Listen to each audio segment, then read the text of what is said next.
ரொம்ப சந்தோஷமா இருக்கு மாமா. ஏன் மயிலே, அம்மாக்கு உடம்பு சரியில்லைன்னு பார்க்க போற, இதுல என்ன உனக்கு சந்தோஷம்? ஐயோ நான் அப்படி சொல்லல மாமா. எப்படியும் நான் பஸ்ஸை பிடிச்சுதான் போவேன்னு நினைச்சேன். இப்ப நீங்க பைக்ல கூட்டிட்டு போறீங்கல்ல, அத சொன்னேன். இல்ல மயிலே, உன்னை பஸ்ல தான் அனுப்பி விடலாம்னு நினைச்சேன்.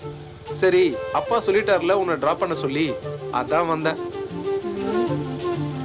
கல்யாணத்துக்கு முன்னாடிலாம் இந்த மாதிரி பைக்ல கூட்டிட்டு போயிருக்கீங்க, ஞாபகம் இருக்குல்ல? ஞாபகம் எல்லாமே இருக்கும்.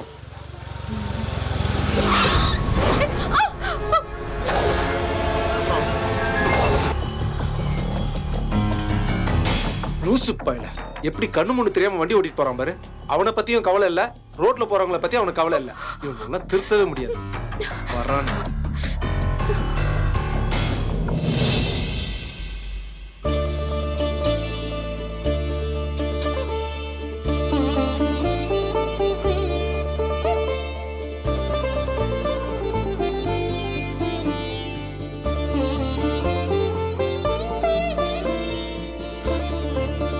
மயிலு, என்ன பண்ணிக்கிட்டு இருக்க?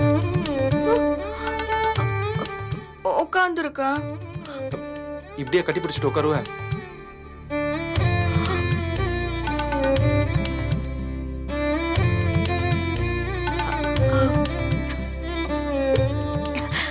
ஏன் நான் உட்கார கூடாதா? மயிலு, இது நம்ம ஊரு. நம்ம இப்படி போறதை யாராவது பார்த்துட்டு அப்பா கிட்ட சொன்னா அப்பாக்கு எப்படி இருக்கும்?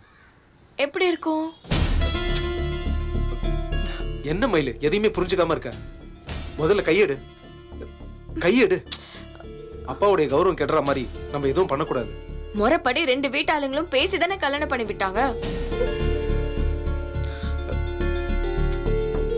மயிலு, என்னதான் இருந்தாலும் வேண்டாம் மயிலு. சரி, இப்ப உனக்கு என்ன? என்ன புடிச்சிட்டு வரணும், அவ்வளவுதானே? தோ ஷோல்டர்ல கை வச்சுக்கோ, வா வை. இல்ல மாமா, நான் இப்படியே புடிச்சிட்டு வரேன். என்ன மயிலு? சரி போலாமா?